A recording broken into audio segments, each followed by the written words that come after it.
Por muito tempo, dentro do sistema adventista, eu aprendi que Constantino, em seu edito, havia alterado a lei sagrada de Deus para o dia de guarda do domingo.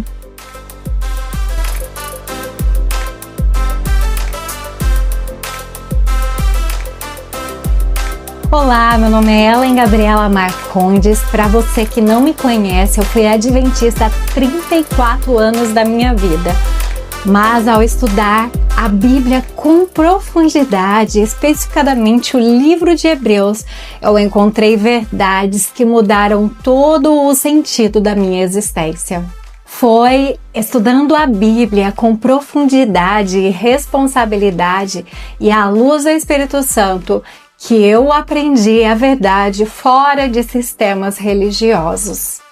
Saiba que esse canal é exclusivamente para você que é ex-adventista, um cristão evangélico que quer aprender mais sobre a história da igreja e tudo aquilo que realmente existe. Aqui, certamente, você vai encontrar a verdade que nunca te contaram, tanto biblicamente como historicamente.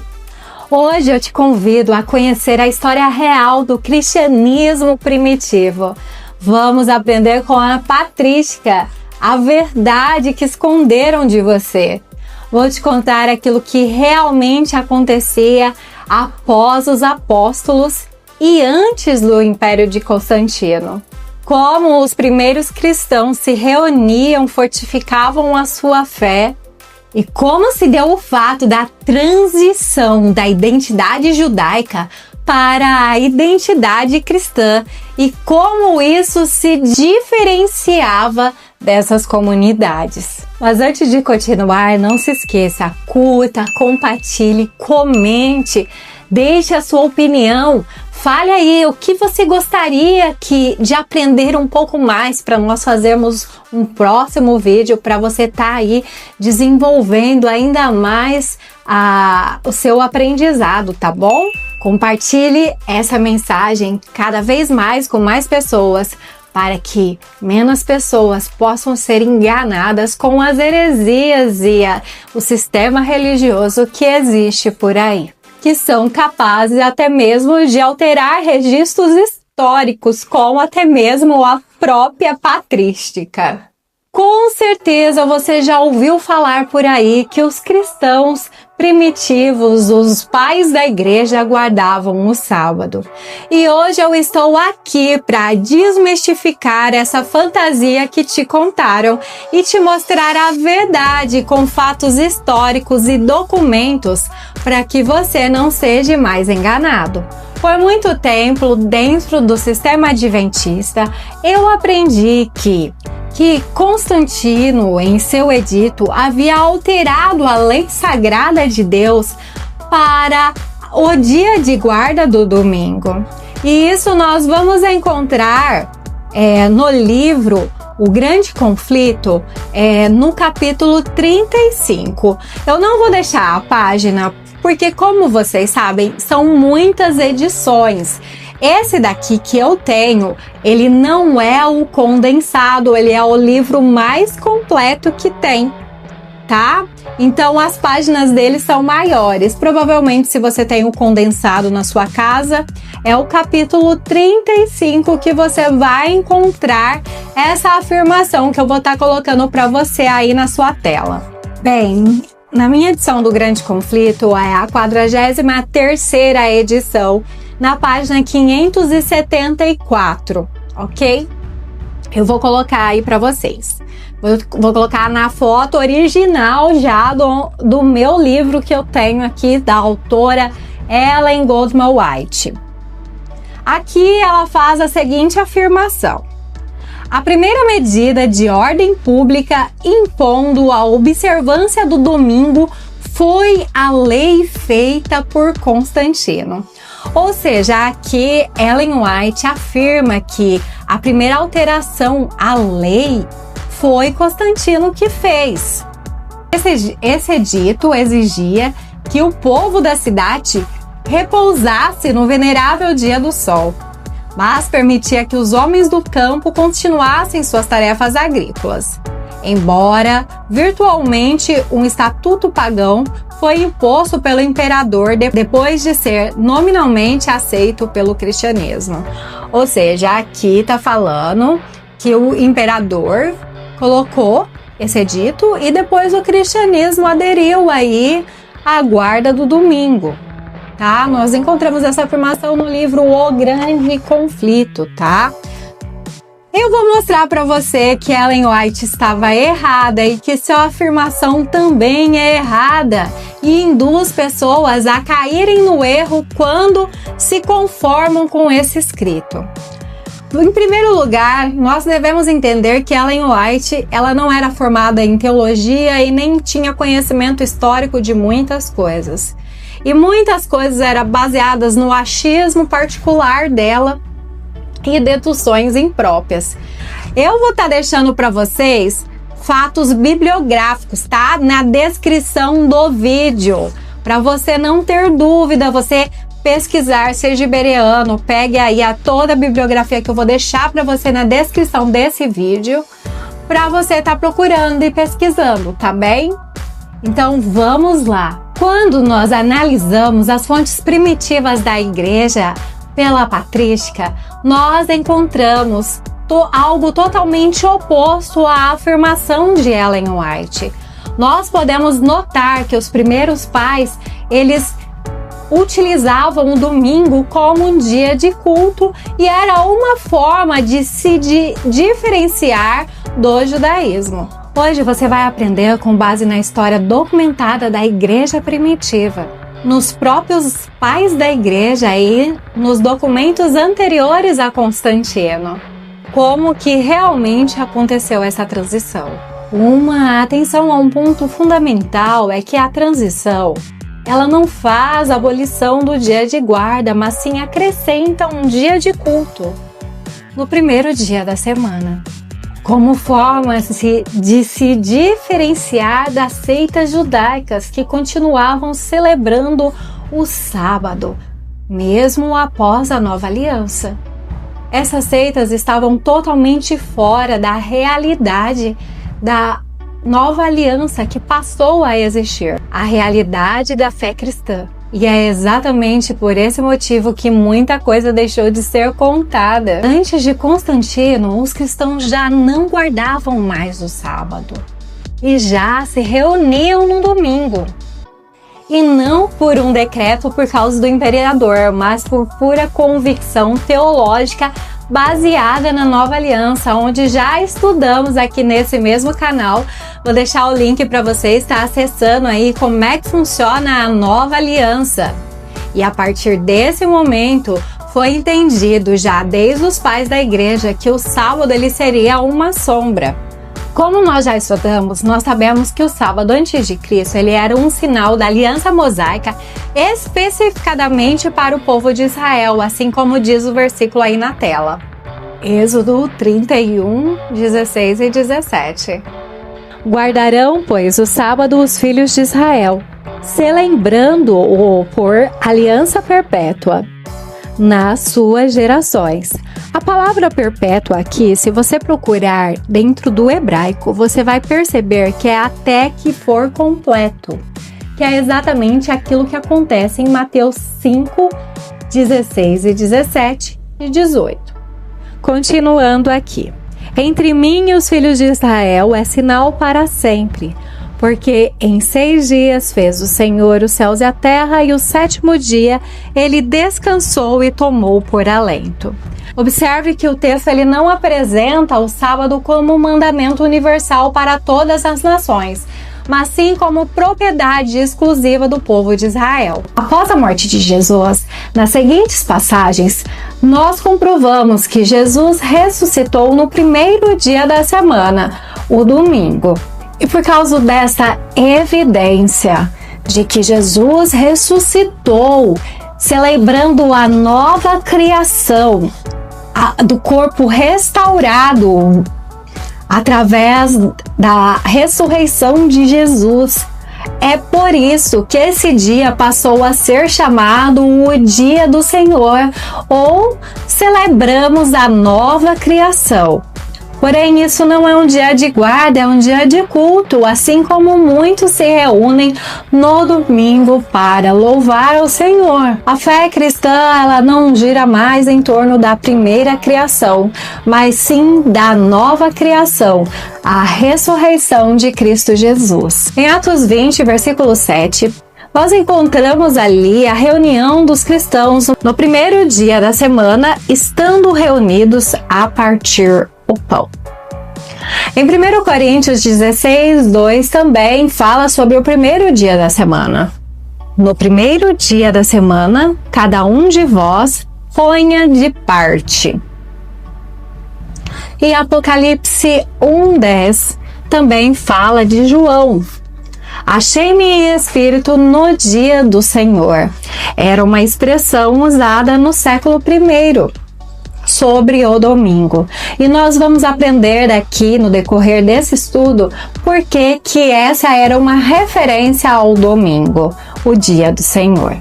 Uma observação que vou ressaltar e já foi ressaltada nos vídeos anteriores é que Jesus em nenhum momento incentiva a guarda do sábado no Novo Testamento.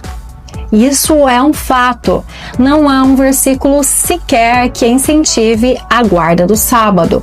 Não há um versículo sequer reafirmando que a lei cerimonial do sábado continuaria vigente após a morte de Jesus na cruz. Todos os versículos mencionados por João, onde são mencionados os mandamentos de Jesus, o termo é entole, os ensinamentos que Jesus fez em relação ao próximo. Mas se você quiser saber sobre esse assunto, eu sugiro que você assista aos outros vídeos, que hoje aqui o assunto é o domingo. Um fator muito importante é que havia duas seitas que continuavam a guarda do sábado, e por isso os cristãos preferiram se distanciar dessas seitas e fazer o seu culto para se diferenciar dessas práticas no domingo. Essas duas seitas eram conhecidas como os nazarenos e os ebionitas. E as características, embora se diferenciem um pouco, as práticas eram seitas, pois se diferenciavam em muito das práticas dos cristãos. Os nazarenos criam no nascimento virginal de Jesus, na morte e ressurreição, porém eles continuavam as práticas judaicas, tanto da circuncisão quanto da lei mosaica, e isso fazia com que eles se diferenciassem totalmente dos cristãos seguidores da nova aliança, os quais se abstinham de práticas judaicas, onde Paulo ressaltou várias vezes no livro de Gálatas, Efésios e Romanos sobre esses tipos de práticas, inclusive em Efésios. Outro grupo teológico diferente dos cristãos eram os ebionitas. Eles já não acreditavam em muitas coisas, eles não acreditavam na divindade de Jesus como Deus, rejeitavam a pré-existência de Cristo, negavam o nascimento virginal de Jesus e apenas pegavam ele como um adotado de Deus na terra. E além de tudo isso, ainda exigiam a observação cega à lei.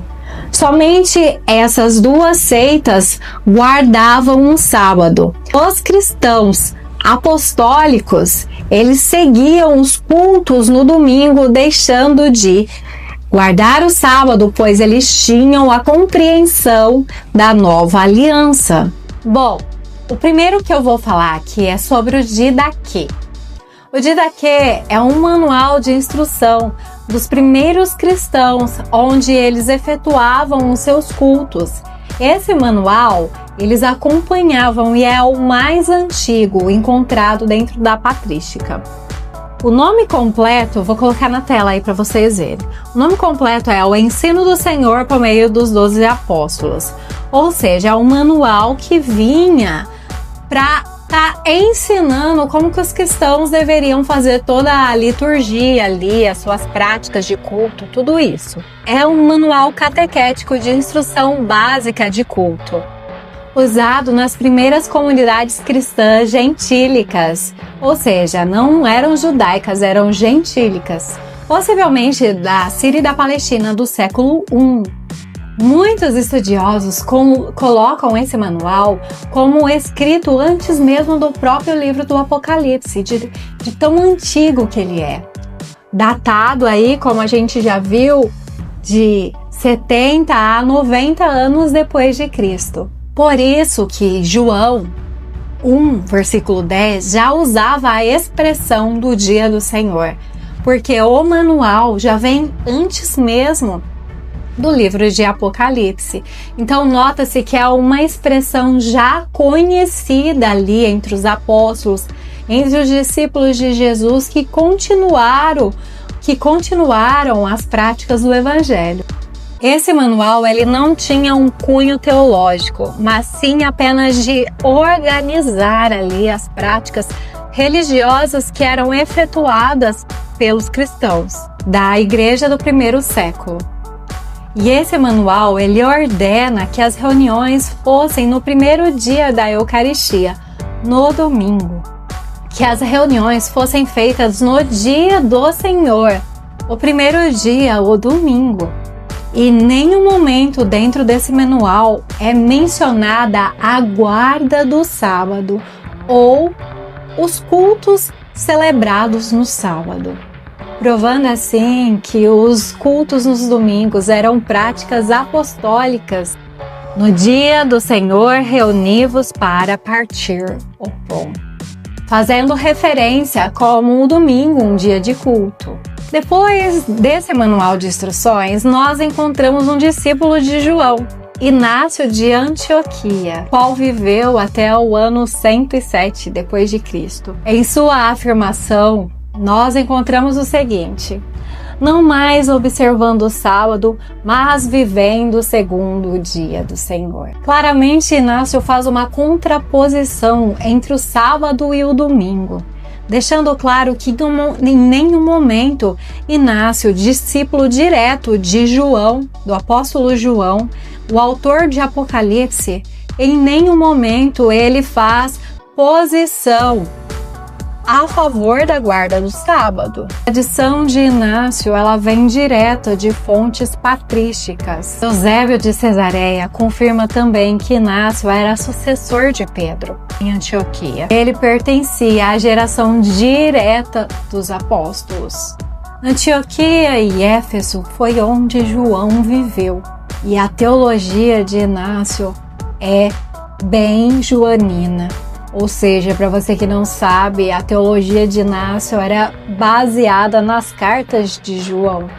Vamos ver um de seus escritos aí na tela. Se, pois, aqueles que viviam segundo a antiga ordem chegarem à nova esperança, não mais observando o sábado, mas vivendo segundo o dia do Senhor, no qual nossa vida ressurgiu por ele e por sua morte. Nós podemos destacar aqui a antiga ordem como a antiga aliança, a lei mosaica dada diretamente aos judeus. A nova esperança está se tratando diretamente da nova aliança, a graça concedida através da salvação em Cristo e o Espírito vivificado. Não mais observando o sábado, pois o sábado se tratava de sombras que terminavam em Cristo. E o dia do Senhor fazendo uma referência clássica já utilizada por muitos como a ressurreição de Cristo. E isso não é decreto dominical, como já mencionado anteriormente por Ellen White, e também não é influência romana, nem sequer mesmo por Constantino, porque ele nem havia existido ainda nessa época, ou por consequência do concílio. Essa teologia já existia há 200 anos antes do Concílio de Nicéia e antes de Constantino. Inácio rejeitava profundamente o judaísmo e qualquer ligação com ele. Práticas judaizantes, lei mosaica, circuncisão e sábados. E o interessante é que ele era um discípulo direto do apóstolo João, o mesmo que escreveu o Apocalipse. Como nós podemos perceber, em uma de suas cartas, aí na tela, está o seguinte: Magnésio 8. É um absurdo falar de Jesus e viver como um judeu. É uma linguagem forte que confirma totalmente a aversão do judaísmo para o cristianismo. O mesmo problema combatido pelo apóstolo Paulo, agora no início do século II. Inácio viveu antes de Constantino. Inácio foi um discípulo direto do apóstolo João. Ele viveu antes mesmo do cânon bíblico ser fechado, antes dos concílios, antes de Constantino e antes da formação da Igreja Católica Apostólica Romana. Ele morreu como um mártir, pregador do Evangelho de Cristo, representando a Igreja Gentílica Universal e testemunha da continuidade apostólica daquilo que os apóstolos pregavam diretamente. Se o sábado fosse um mandamento, você acha que Inácio não deixaria isso totalmente evidenciado? Ele jamais falaria dessa forma. Ele estaria condenando a própria igreja que agora realizava os cultos ao domingo. Inácio nada mais representa que a ponte direta com os apóstolos e a forma com que eles realmente pensavam. E quando ele diz: não mais observamos o sábado, ele encerra qualquer discussão teológica que venha com segundas intenções. Eu devo lembrar a você que gosta de ser bereano que eu vou estar deixando toda a bibliografia na descrição desse vídeo. E eu convoco a você que é cristão, que gosta de aprender, pegue aí as informações e vá averiguar para ver se é verdade. Todas essas informações são retiradas da patrísticas, que são os pais da igreja. Justino Mártir é um dos testemunhos mais fortes que nós temos em relação ao culto na realização no domingo. Ele viveu em Roma e foi martirizado em 165 d.C. Ele não vem do judaísmo, mas ele vem dos cristãos gentílicos, não tendo sequer qualquer apego cultural ao sábado. Um representante da Igreja Universal Cristã direta dos apóstolos. Em sua primeira apologia 1, no capítulo 67, que foi escrito 150 depois de Cristo, nós encontramos a seguinte afirmação. Olha aí na sua tela. E no dia chamado domingo, todos os que vivem nas cidades ou no campo se reúnem no mesmo lugar. Aqui claramente Justino está afirmando que o dia de culto seria no domingo. Justino continua explicando que nesse dia era feita a leitura dos profetas, como era feita a liturgia sobre os apóstolos, exortações, orações e a Eucaristia. Uma descrição litúrgica e detalhada de como eram feitos esses cultos. E ele ainda explica por que os cultos eram realizados no domingo. E dá simplesmente duas razões. A primeira é que o sábado ele simboliza a primeira criação. E a segunda é que o domingo simboliza a segunda criação, a ressurreição de Cristo. Além de simbolizar a nova criação, simboliza também a ressurreição. E teologicamente isso é um argumento muito importante, ressaltando que ele não estava colocando o domingo como um dia de guarda, ele apenas estava colocando o domingo como uma comemoração um culto que era estabelecido nesse dia. Em outro texto, ele é explícito sobre o sabatismo. No Diálogo com Trifão, capítulo 10, 18, 21 e 23, Justino afirma: o sábado foi dado aos judeus como sinal por causa da dureza do coração e não é exigido dos cristãos. Ele chega a dizer o seguinte: se guardássemos o sábado, estaríamos vivendo como os judeus.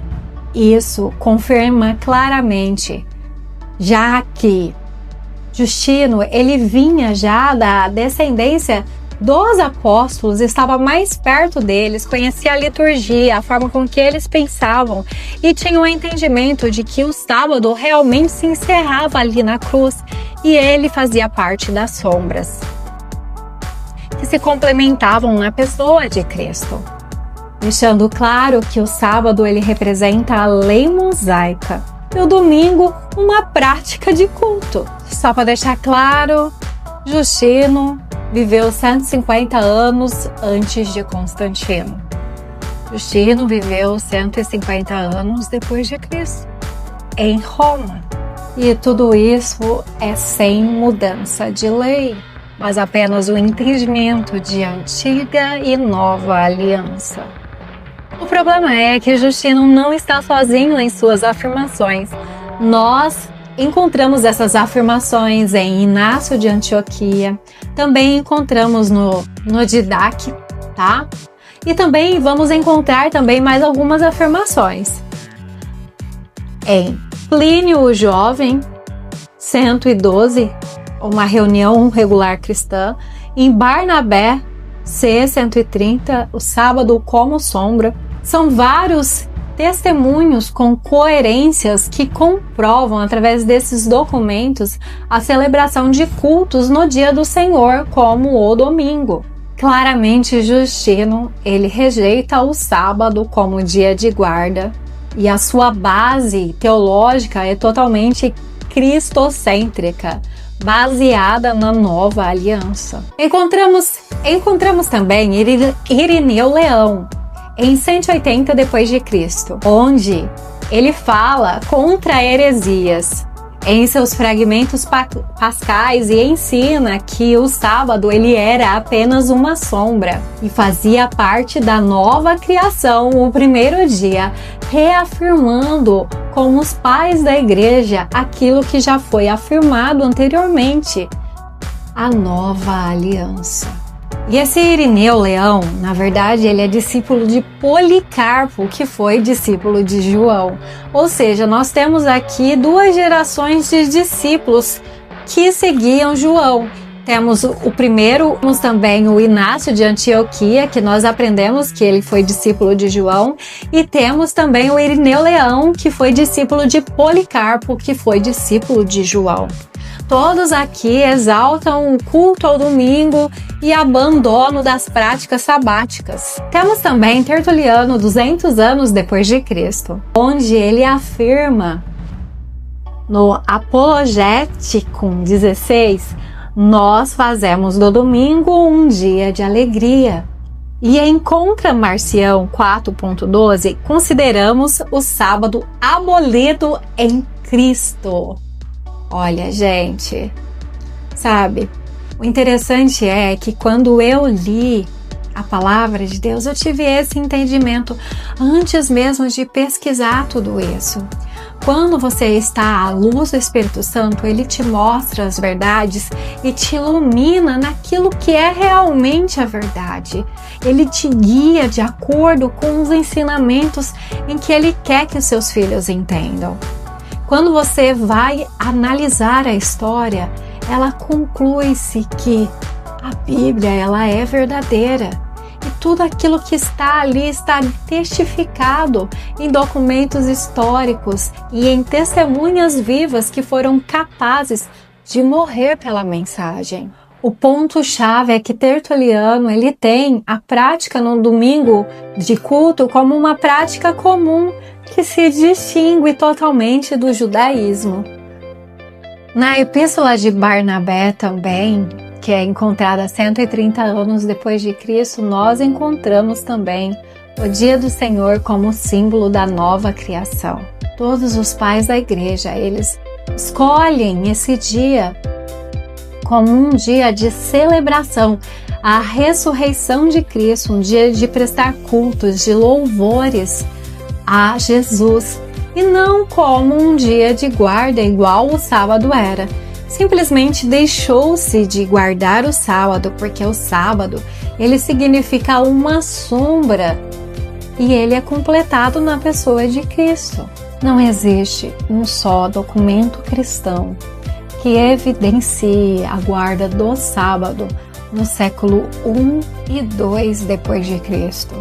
O sábado ele aparece apenas como um costume judaico ou uma prática referente à antiga aliança, simbolizando apenas sombras que se cumpriram em Cristo. Assim como está testificado em Romanos 14:5 e Colossenses 2, do 16 ao 19. Todos esses documentos comprovam que o domingo ele não era dia de guarda, mas um dia de culto estabelecido pelos primeiros cristãos. E isso já era uma prática apostólica e não romana. O que acontece é que Constantino apenas reconheceu a prática que já era efetivada já desde a época dos apóstolos. Então, a alegação de que os cristãos já guardavam o sábado até Constantino, ela não é verdadeira. Essa alegação ela não tem respaldo no Novo Testamento, pois em nenhum lugar do Novo Testamento é incentivada a guarda do sábado. Apenas diz que Jesus cumpriu a lei e até Jesus ele estava sobre a prática da antiga aliança até sua morte na cruz. A literatura cristã primitiva também não apoia a guarda do sábado, nem sequer fontes pagãs contemporâneas. Na arqueologia, nós encontramos alguns documentos que retratam isso e confirmam essas afirmações. Foram encontradas em lápides as seguintes afirmações. Essas lápides elas são do século II e III, tá? Antes de Constantino. São epifácios cristãos encontrados em catacumbas, tanto em Roma, no norte da África, na Síria e também na Ásia Menor. E está escrito de forma latina, representando Indominicana, que a tradução quer dizer no dia do Senhor. Esses textos aparecem no seguinte contexto: data da morte, data do sepultamento e a identificação de fé do falecido. Ou seja, isso era para identificar sobre o falecido quem ele era, que ele era um cristão. Com a seguinte declaração: dormiu em paz no dia do Senhor. Se o dia do Senhor fosse sábado, ele seria usado no termo sabaton. Haveria uma clara distinção de sábado para domingo. Mas não é o que aparece, né? Aparece dominicana e nunca sabaton. Confirma que o dia do Senhor não é o sábado, e sim o dia da ressurreição de Cristo. E essas inscrições funerárias, elas usam Indominicana justamente para indicar o dia do Senhor, indicando que o domingo já era um vocabulário já utilizado no cotidiano da igreja, muito antes do imperador Constantino. Agora vem cá, vamos à reflexão. Se o sábado é um dia eterno do Senhor, o dia do Senhor, porque nenhum pai da igreja deixou esse documento evidenciado? Por que nenhum pai da igreja ensina isso? Por que não tem nenhum documento que menciona sobre isso? Nem mesmo nenhum concílio que confirme essa mudança. Simples, porque não tem mudança. O argumento depende apenas de um silêncio histórico, de uma redefinição forçada dos temas e de um anacronismo sabatista. O dia do Senhor nunca foi o sábado para a igreja cristã. O dia do Senhor, ele representa o domingo, o dia da ressurreição. Lembrando que não é dia de guarda, é um dia de culto. Enfim, agora chegamos em Constantino. Vamos aprender um pouquinho sobre o que realmente aconteceu. Para confirmar, Constantino ele não criou o domingo cristão e nem sequer mudou o quarto mandamento. Ele não define uma doutrina, nem sequer instituiu uma liturgia. Ele não ordenou que o culto fosse no domingo, nem sequer tinha autoridade teológica para fazer isso. Então, o que Constantino realmente fez? Em seu edito de 321 d.C., Constantino determina o descanso civil. Esse descanso civil, que foi elaborado no dia do sol, é para juízes, funcionários públicos, trabalhadores urbanos. Já os agricultores estavam isentos, eles não precisavam descansar nesse dia, só se quisessem. Constantino não faz nenhuma menção a culto, a igreja, a mandamento, a liturgia, a sábado e nem teologia cristã. É só uma legislação civil e não eclesiástica. Vou colocar na tela para você entender o que isso representa. Olha só. Gente, culto é diferente de descanso civil. Tanto é que você vai ver com um evangélico, ele vai no mercado no domingo. Ele compra, ele às vezes até trabalha no domingo, mas ele vai lá no culto dele. O dia de reunião é diferente de dia de guarda. Os cristãos eles já se reuniam no domingo desde os apóstolos. E eles não guardavam o domingo como o sábado era guardado anteriormente, antes da cruz. Eles apenas celebravam a nova criação, a ressurreição de Cristo, a nova aliança. Teologicamente, a igreja cristã já tinha essas práticas antes mesmo da existência do imperador Constantino. Os primeiros cristãos, os pais da igreja, eles não reinterpretaram o sábado e não trocaram o sábado para o domingo. Eles nem sequer acreditavam em um novo dia santo.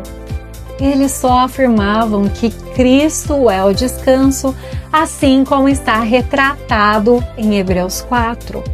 Mas para que você entenda o contexto de Hebreus 4, leia também Hebreus capítulo 3. E você vai entender que Israel não entrou no descanso de Deus. E o descanso era Cristo. O domingo, de maneira nenhuma, substitui o sábado da antiga aliança. O domingo é apenas uma celebração da ressurreição de Cristo Jesus e marca a nova criação. Claramente, Constantino não estabeleceu o domingo como um dia de guarda, apenas reconheceu isso como uma prática cristã já existente antes dele mesmo. O domingo ele nasceu ali na ressurreição de Cristo, no Pentecostes, e se tornou uma prática de culto. Foi praticado pelos cristãos que eram constantemente perseguidos, bem antes do Império Romano, e apenas reconhecido civilmente por Constantino.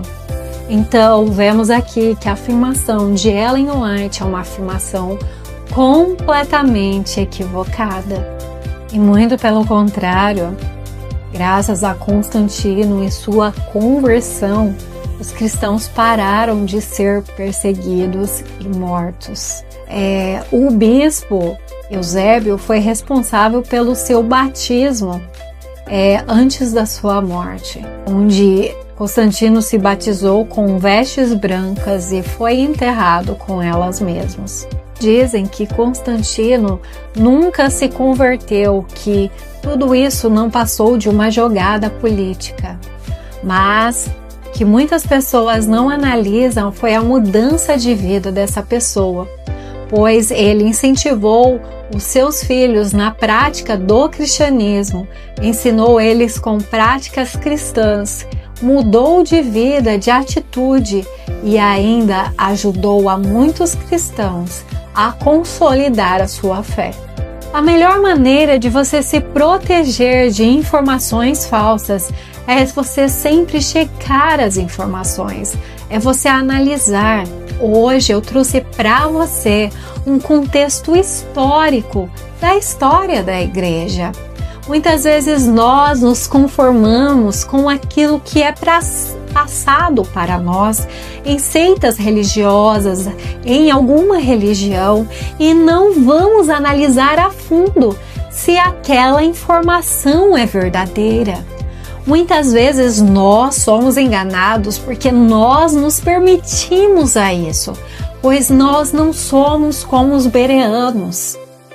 Mas Jesus, Ele não quer que você pare de pensar, Ele quer que você use a sua mente, que você exercite ela e analise as informações, cheque da onde vem aquilo que te passaram. Não se conforme com informações prontas, com enlatados. Vá, cheque a fonte, analise. A melhor maneira de você se proteger contra falsos profetas é você estudar a palavra de Deus e estar firmada nela. E quão maravilhoso é quando você compreende a sua palavra e você, ao analisar historicamente as coisas e ver que tudo se encaixa de acordo com aquilo que está escrito. Olha, Deus te abençoe. Não se esqueça, curta, compartilhe essa mensagem, que ela é muito importante para esclarecer a dúvida de muitas pessoas que ainda estão presas na aliança mosaica. Deus, Ele está te libertando da maldição da lei. Ele está te convidando para viver na sua graça, em liberdade de vida, ser vivificado no Espírito. Permita que Jesus transforme a sua vida. Deus te abençoe e até a próxima.